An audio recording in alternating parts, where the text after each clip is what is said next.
guys, balik lagi sama kita di Kupas Berita. Jadi di Kupas Berita kali ini kita mau bahas soal meme yang viral nih Bang. Meme banyak meme bukan atau meme ya? Meme. Tulisannya.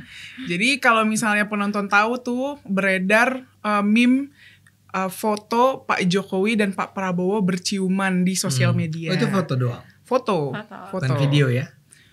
Kan. Tapi kalau mau dijadiin video, kalau AI mah bisa-bisa aja. Iya, karena itu editan AI. Kenapa kamu gini-gini? Printing ya. Itu kayaknya sih beredar itu bulan Maret lah ya. Iya. Foto itu beredar bulan Maret gitu. Nah, kemarin baru dengar kabar nih Bang, kalau misalnya dia sempat ditangkap sama polisi.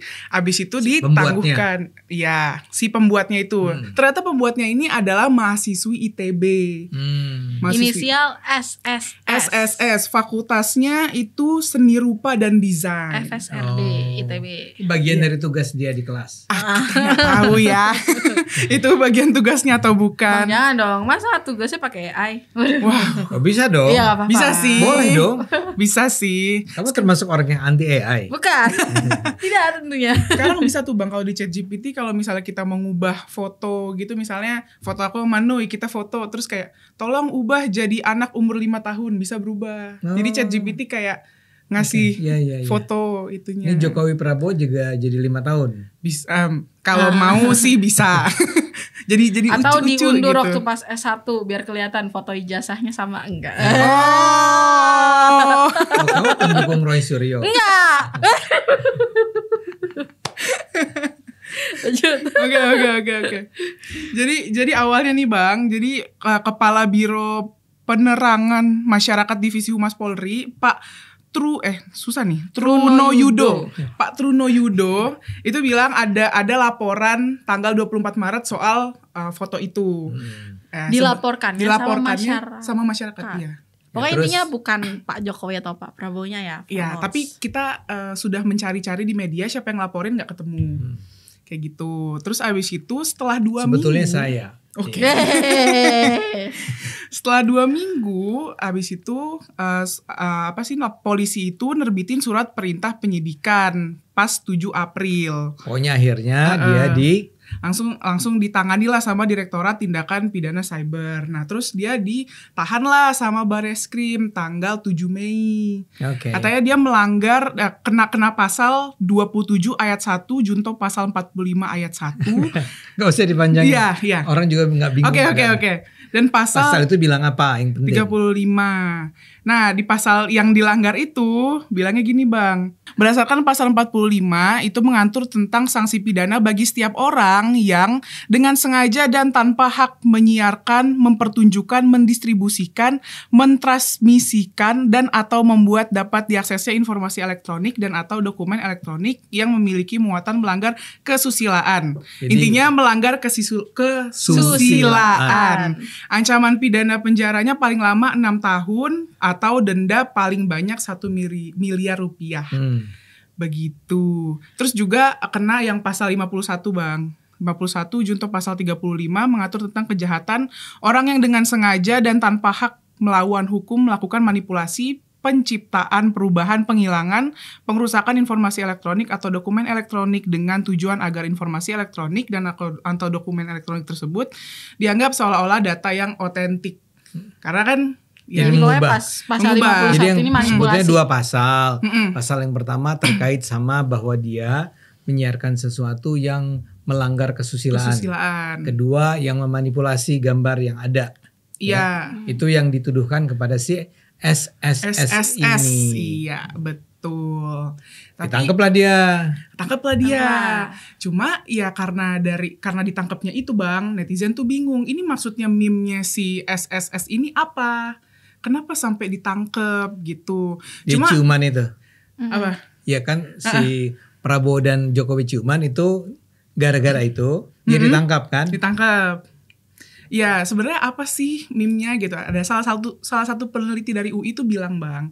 Jadi sebenarnya maksud dari meme-nya Pak Jokowi, iya SSS ini, yang Pak Jokowi ciuman sama Pak Prabowo ini karena gini, ketika ada pemimpin yang awalnya berseberangan, tiba-tiba saling mendukung, itu bisa jadi kritik dari meme itu.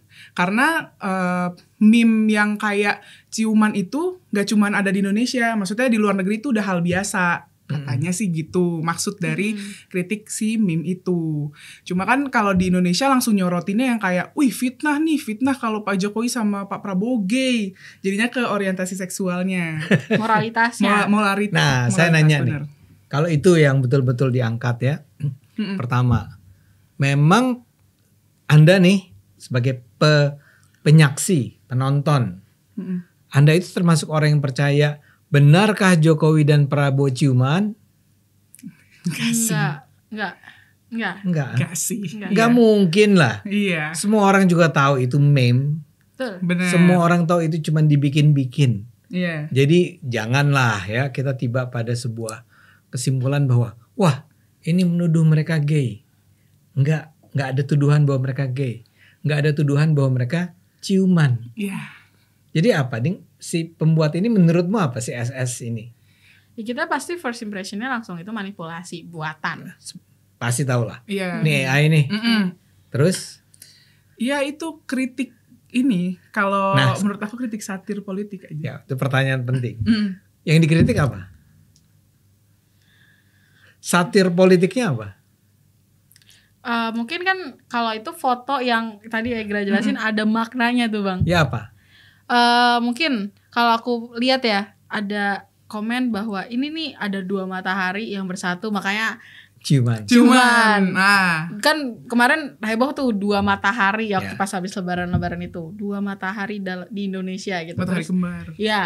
Terus nyatu, ya itu nyatunya ini dalam simbol ciuman. Terus tadi apa? Ada lagi yang ini Bang, yang berseberangan. Terus abis itu misalnya gini Bang, aku Jokowi, Nui Prabowo.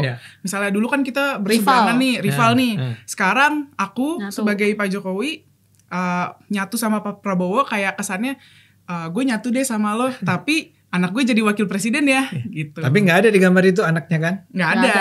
Jadi cuma berdua ini kan? Satir. Tapi saya ulang pertanyaannya, ini sebetulnya dalam rangka mengkritik. Kalau dia satir, apa yang disatirin gitu?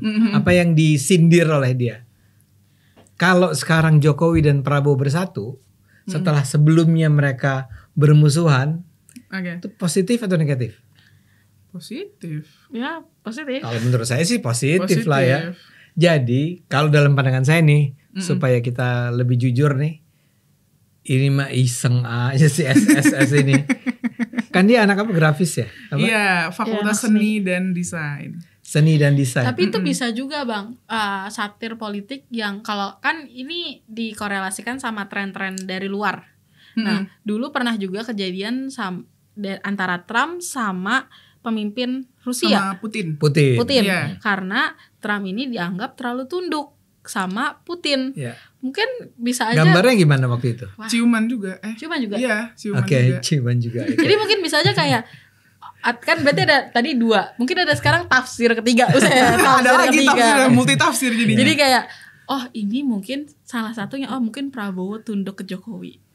Atau sebaliknya, Jokowi atau sebaliknya. Nah, itu kan jadi sangat multi tafsir. Betul. Tapi kan kita lebih melihatnya begini, ini anak memang anak grafik desain, anak desain. Dia ngotak-ngatik, lucu nih gitu. Kayaknya lucu nih kalau dia ciuman gitu. Saya cuma mau bilang bahwa jangan-jangan sebetulnya nggak ada niatan yang terlalu serius dari si anak ini ya. Dan kalaupun dia serius, kira-kira mungkin dia adalah orang yang ingin tanda petik menghina si 2 orang ini. Ini 2 pemimpin yang menurut dia kalian ini bukan pemimpin yang baik lah. Kalian ini adalah pemimpin-pemimpin yang sekarang aja berkolaborasi, dulu aja bertarung. Pasti ini kepentingan-kepentingan mereka masing-masing, bla bla bla bla bla, ya. Tapi sebagai seorang tua, saya tanya sama kalian, menurut kalian, ya, si anak ini nih, SSS ini layak ditangkap nggak? Kalau menurut aku sih enggak ya. Karena gimana ya, kita tuh udah banyak banget ngelihat foto-foto manipulasi di sosial media gitu. Misalnya waktu itu kayak aku sempat ngeliat foto kayak Gibran misalnya nyium Pak Prabowo. Ada juga? Ada. Terus tadi ciuman begitu juga? Nyium pipi ya? Nyium pipi. Ya, waktu Oh, kalau yang foto si Gibran Prabowo dan Jokowi ini cium apa? cium bibir. Iya. Bang Ade lihat gak sih? Enggak. Oh. Saya cuma lihat Makanya tadi waktu pas Egra menjabarkan aku masih kayak gitu karena merinding. Jadi ini ciuman bibir. Iya. Ya udah Hot gitu. nggak? Dan itu tanpa sensor enggak gitu Bang. aja. Bener-bener kayak bisa dibilang real kalau misal mungkin itu kita belum paham bahwa AI semasif itu. Misal zaman-zaman dulu gitu ya. Kita bisa paham. Bagus gitu. Bagus. Oke. Bagus, oke. Ya sih, kebayang Prabowo sama Jokowi ciuman ya. Iya. Nah, jadi emang dia jago bikinnya lah ya.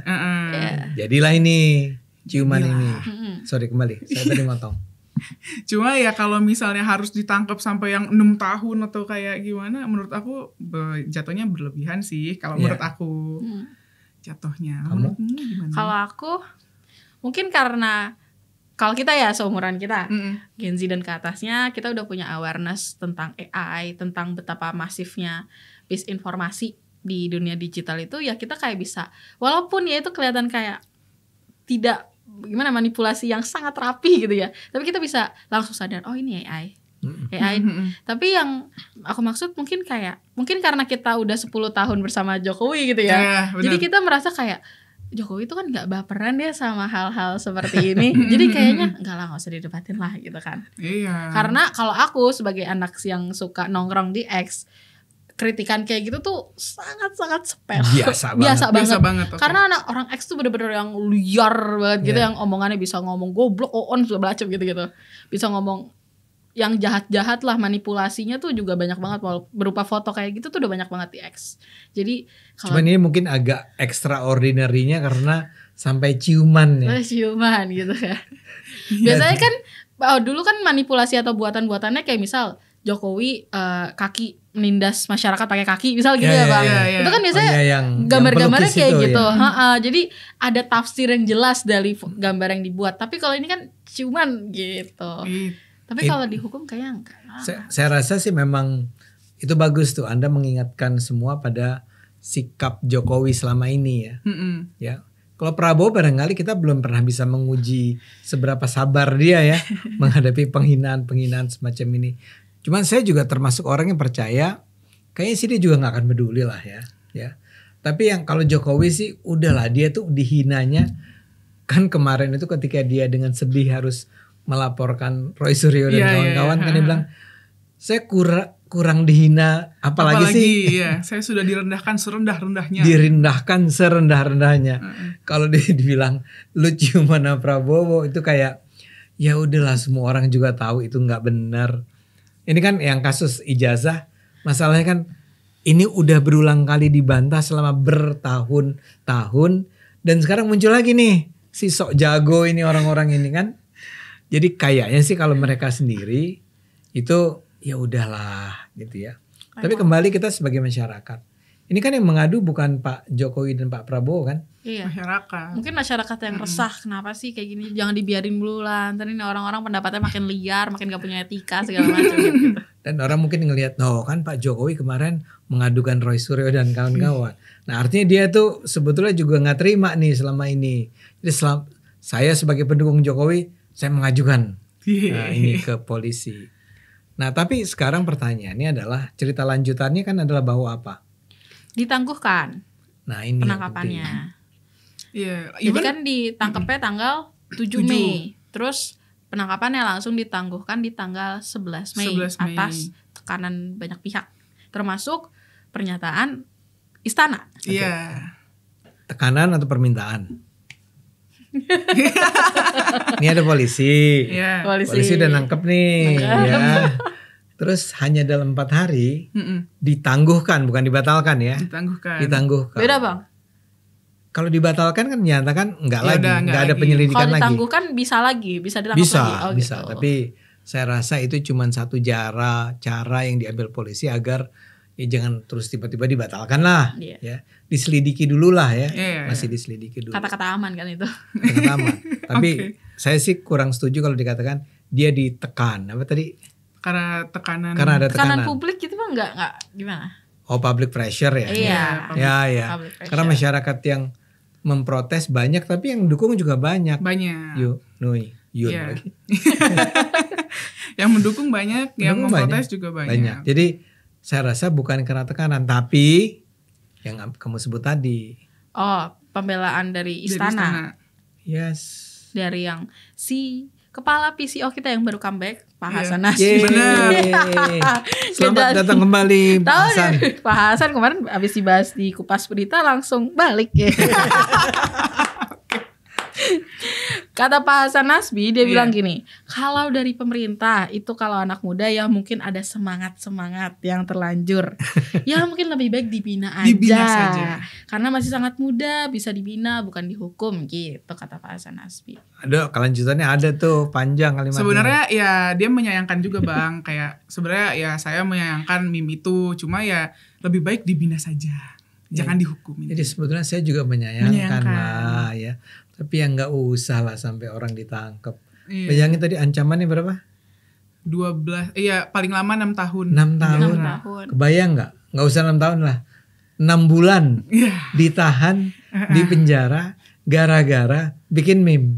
Oke. Enggak bang, masalah ini dia kan dia mahasiswa nih ya bang, 6 tahun nih. Terus dia balik nih, dia udah pelongo-pelongo nyari kerjaan udah maksimal batas Nggak, umurnya udah harus lewat. Harus kuliah lagi dong. Oh iya, tapi udah telat banget kesian. Dia angkatan berapa sih nggak tahu. Gak tahu. Nggak tahu.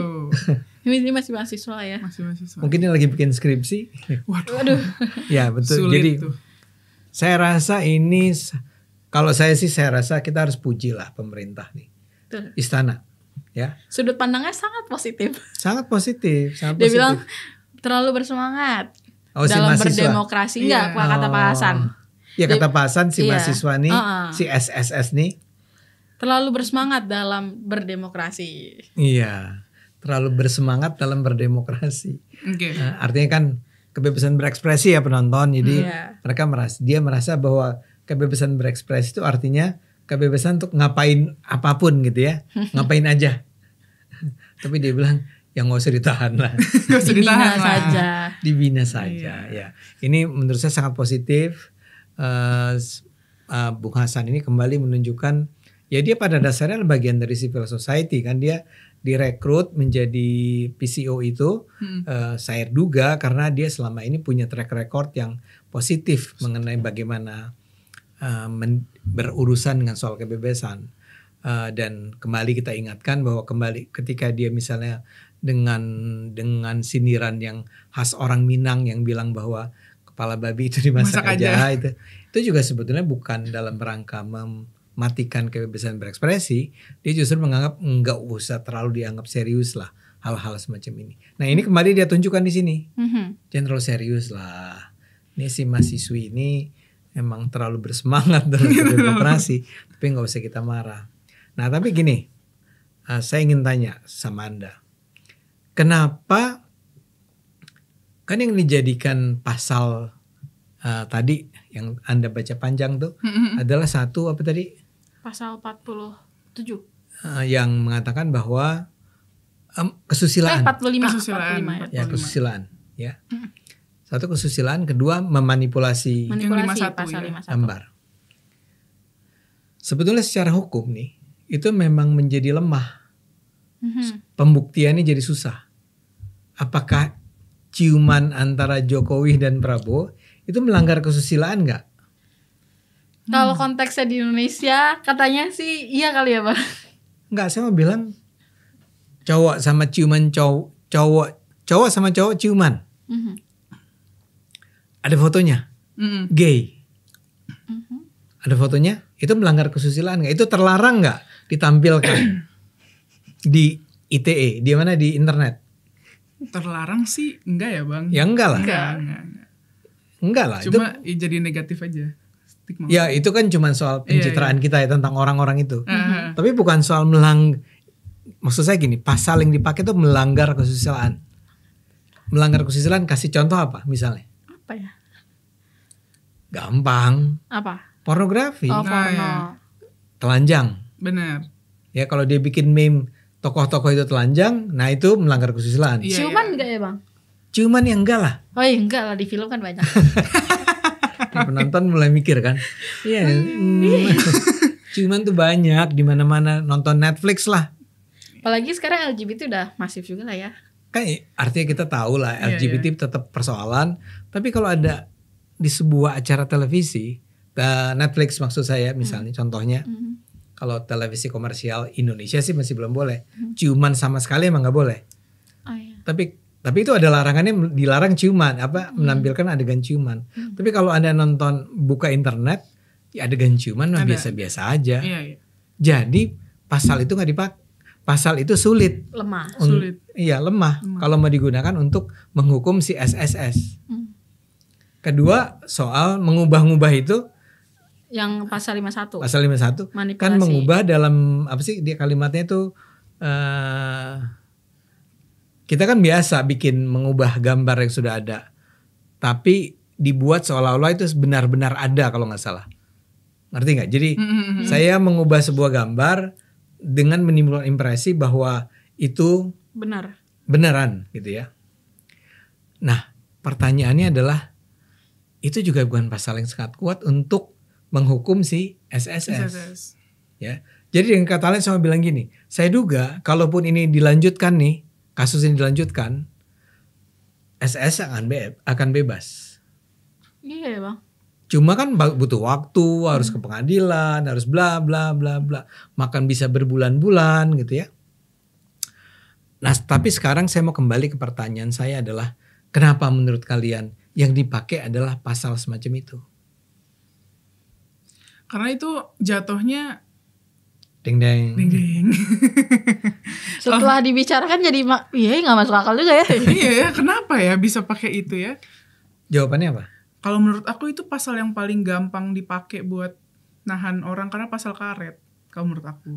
Oke, ada soal pasal karet. Iya. Kesusilaan kan karet kan. Karet. Barusan aja kita Kayak belum batasannya apa-apa tuh, udah langsung itu iya nggak sih gitu ya. Nah. Cuman satu hal yang sebetulnya penting. Kalau itu pasal yang dipakai, itu adalah pasal yang tidak harus dilaporkan oleh orang yang dirugikan. Namanya delik aduan, bukan delik aduan. Ngerti nggak? Delik aduan itu artinya apa? Kalau dilanggar pasal tersebut, tapi yang boleh berhak melaporkannya ke polisi adalah orang yang merasa dirugikan oleh misalnya gambar tadi. Ya, kalau ini enggak melanggar kesusilaan tuh seseorang menampilkan gambar telanjang, ya, oke. Polisi tuh nggak usah nunggu ada orang yang melaporkan. Begitu polisi lihat bahwa ada gambar telanjang muncul di internet, dia bisa langsung menindak si orang tersebut. Jadi nggak harus ada laporan. Iya. Yang gambar yang dimanipulasi juga nggak perlu ada yang melaporkan. Dia bisa langsung turun, oke. Nah sekarang kapan? Apa pasal lain yang sebetulnya lebih bisa dipakai untuk menghukum SSS? Jawabannya adalah pasal penghinaan atau pencemaran nama baik. Tapi itu harus delik aduan. Harus dilaporkan. Sama yang dirugikan. Masalahnya siapa orang itu? Pak Jokowi atau dan Pak Prabowo. Nah satunya Pak Jokowi kita udah tahu lah. Kita bisa tebak sifatnya kayak gimana. Iya. Nggak usah lah kayak gitu aja. Apalagi Gibran. Ditanya, iya tadi itu. Kemarin yang soal lukisan aja biasa aja. Biasa aja yang apa sih yang kan ada yang ini lukisannya lumayan vulgar yang jilat bohong itu. Yang tadinya mau dipamerin di Jakarta itu ya. Akhirnya dibatalkan tapi orang bilang Pak Jokowi ini aja dilaporin aja, nggak mau juga Pak Jokowinya. Yang injek-injek rakyat juga kan. Iya. Apalagi cuma dibilang ciuman gitu kan. Ya udahlah emang orang tolol nih. Kaget. Nah, saya mau bilang gini. Jadi, itu susah nih polisi. Artinya bukan polisi pihak-pihak yang merasa bahwa ini orang harus dihukum nih. Iya. Nah, kalau dia mau pakai pasal penghinaan dan pencemaran nama baik, ya, nggak bisa. Karena harus mengadukannya bukan Bukan masyarakat, tapi harus orang-orang orangnya. langsung yang bersangkutan. Nah, dalam hal ini saya kembali merasa senang bahwa kebebasan berekspresi ini jadinya terjamin, terlindungi karena para pimpinan kita itu nggak baperan, baik Prabowo maupun Jokowi. Dan bahkan kalau Anda sempat baca beritanya secara lebih detail, dia kan ditangguhkan nih penahanannya. Siapa yang kasih jaminan? Anggota DPR. Bernama Habibur Rahman. Habibur Rahman. Orang dekatnya Pak Prabowo. Persis. Habibur Rahman itu adalah, saya lupa posisinya apa, tapi dia dari Gerindra. Iya. Dia salah satu aktivis yang terdepan lah di garda terdepannya Gerindra. Bayangkan orang ini yang bilang saya jamin deh bahwa kan itu tuh boleh tidak ditahan kalau pertama orang itu tidak akan kabur. Tidak akan mengulang kesalahan, tidak akan menghilangkan barang bukti. Tidak akan menghilangkan barang bukti, ya. Gimana kalau ternyata dia kabur? Kayak Harun Masiku. Nah, itu orang yang turun tangan untuk bilang gue jamin nggak akan dia kabur. Itu Habibur Rahman. Menurut saya itu mantap. Ini kita punya, artinya kita punya harapan nih bahwa orang-orang ini, Pak Jokowi, Pak Prabowo, Habibur Rahman, semua itu menjamin kebebasan berekspresi. Kita nggak bisa kemudian sekarang masih menuduh, wah mereka itu anti demokrasi. Nih ini bukti nih ya teman-teman nih yang selama ini sok nyerang Jokowi, Prabowo. Atau Prabowo yang karena mereka kan takut tuh Bang di kembalinya Prabowo jadi orba lagi. Yang betul. Kebebasan Akan kritik dikit ditangkap. Diculik. SSS tiba-tiba hilang. Even di TikTok tuh ada tuh Bang yang berspekulasi kayak gitu. Gimana? SSS lupa kayaknya kalau sekarang zaman kita tuh zamannya Pak Prabowo bukan Pak Jokowi, tuh kan ditangkap gitu. Nah. Ada yang kayak gitu. Padahal kata istana udah dibina aja. Padahal yang nangkep kan yang lapor kan masyarakat. Iya. Yang melapor masyarakat. Walaupun saya juga heran nih kenapa harus pakai ditahan lah. SSS ini kan boleh nggak ditahan. Kalau orang tuh sebelum diadili itu boleh nggak ditahan. Cuman barangkali ya saking yang memang kita kan nggak tahu nih siapa yang melaporkannya ke polisi ya. Yeah. Mungkin yang melaporkan ke polisi juga dengan tahan gitu ya. Ya. Nah jadi sekarang kita bisa melihat bahwa ini kayaknya sih walaupun dimungkinkan bagi SSS atau siapapun untuk sampai ditahan dan dipenjarakan, ternyata kita punya pemimpin-pemimpin yang sebetulnya sangat pro pada kebebasan berekspresi, ya. Saya juga termasuk orang yang saya belum nonton ya, tapi nanti kalau saya nonton mungkin saya bisa menilai atau sekarang pun saya bisa menilai betapapun barangkali gambar itu apa istilah kamu menjijikkan apalah. Geli. Tapi ya udahlah. Ini cuman ada anak muda. Langsung ada anak muda. Saya baru nonton ini ya, baru lihat ya. Kan foto kan? Foto. Yang enggak hot amat lah. Masih rapi lah pakai kemeja, jas. Nah, itu ternyata oleh para pemimpin kita ini itu dianggap sebagai bukan sesuatu yang layak untuk dijadikan perkara pidana, ya. Nah, jadi sekedar buat masuk insight nih buat Anda semua tentang Undang-Undang ITE kita. Undang-Undang ITE kita itu sebenarnya memang sudah banyak memakan korban selama ini. Ya, terutama dengan menggunakan pasal bukan kesusilaan justru. Kan kamu bilang tadi itu pasal karet. Yang lebih karet itu sebenarnya pencemaran nama baik dan penghinaan. Karena kata menghina itu, gue terhina deh sama Egra gitu ya. Kenapa? Seberapa jauh? Misalnya Egra cuma bilang, Bang Adi tuh udah tua, gak usah ikut-ikutan. Wah, saya terhina. Disebut tua padahal tua. Oke. Ngerti gak maksud saya? Iya. Ya. Orang baperan bisa pakai pasal itu? Bisa, sangat bisa. Dan kejadiannya selama ini adalah orang-orang baper. Nah, sebetulnya pemerintah Jokowi itu berulang kali minta agar itu diubah bukan dihilangkan ya, bukan dibatalkan, diubah, terutama pasal-pasal karet itu. Tapi justru yang tidak mendukung adalah DPR. DPR rupanya nggak mau nih, di Indonesia terlalu bebas lah. Nah akibatnya kemudian pada tahun 2021 sempat keluar yang namanya SKB 3 Menteri. Surat keputusan bersama 3 Menteri, yaitu Jaksa Agung, Kapolri, dan kalau sekarang namanya Komdigi. Dulu kan namanya Kominfo.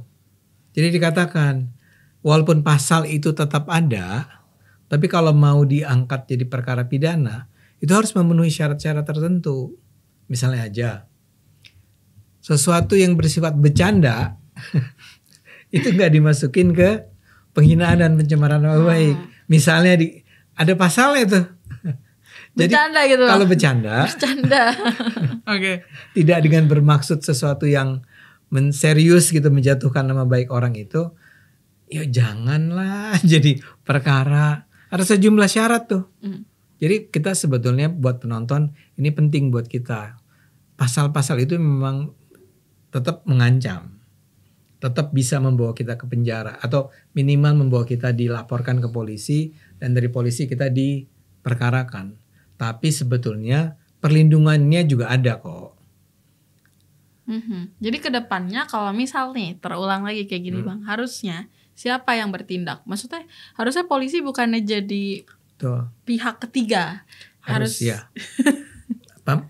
Polisi itu harusnya nggak begitu aja. Kan dilaporkan langsung ditangkap gitu. Ditangkap. Itu saya lupa namanya restoratif justice atau apa. Jadi gini. Seharusnya ada mediasinya dulu. Jadi misalnya si SSS ini dianggap menghina.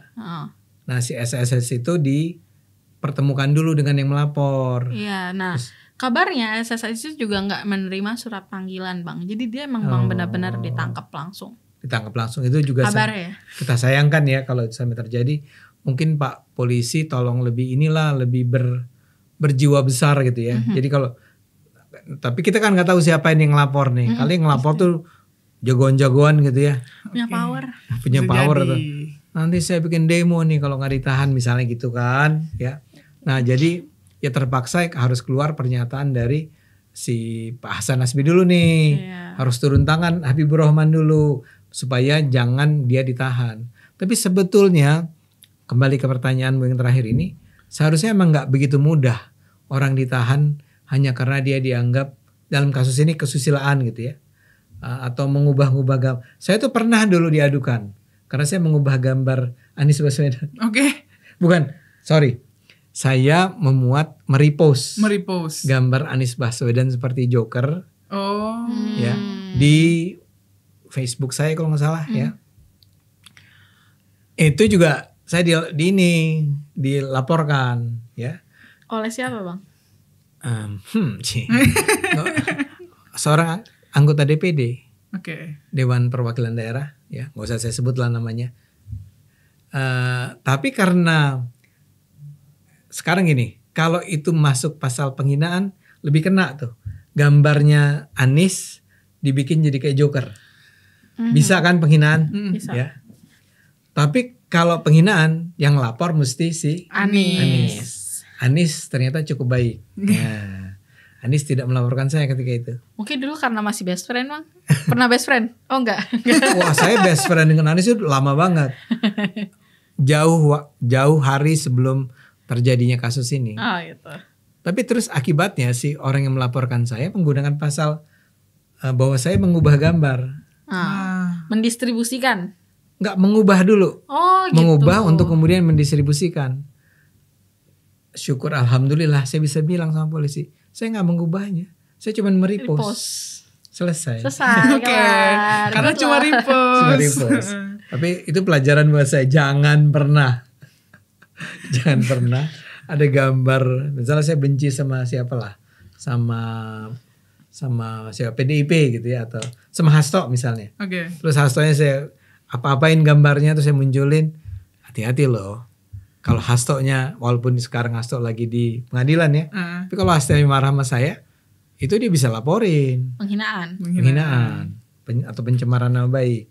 Jadi itu pelajarannya buat kita semua nih, adik-adik boleh kebebasan berekspresi. Boleh. Tapi ya dikendalikan lah, bertanggung jawab. Tahu diri lah. Iya, jangan terlalu yang vulgar banget gitu. Kita juga takut yang ngelihat kan, waduh nggak bahaya nih gitu kan. Pas ngeliat gambar itu ya? Iya pas ngeliat gambar itu, maksudnya apa nih? Maksud gitu kan kalau kata kita sekarang kan, apa sih maksudnya nih? Gitu.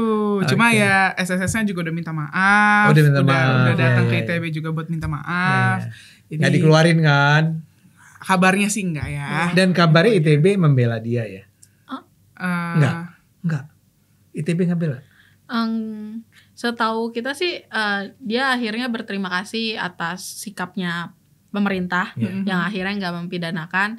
Terus ya dia akhirnya menegaskan bahwa ya kebebasan berekspresi itu memang ada tapi harus disertai dengan tanggung jawab. Itu kata ITB. Yes, di siaran pers. Nah itu normatif kan? Ya normatif.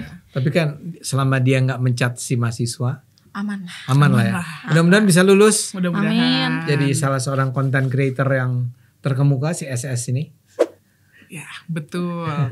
Kita doakan saja. Yang terbaik. Oke, mungkin itu aja yang bisa kita bahas di Kupas Berita kali ini. Kalau misalnya penonton ada ide konten boleh komen di bawah. Jangan lupa like, comment, subscribe. Stay tune terus di episode kita berikutnya. Bye-bye. Bye.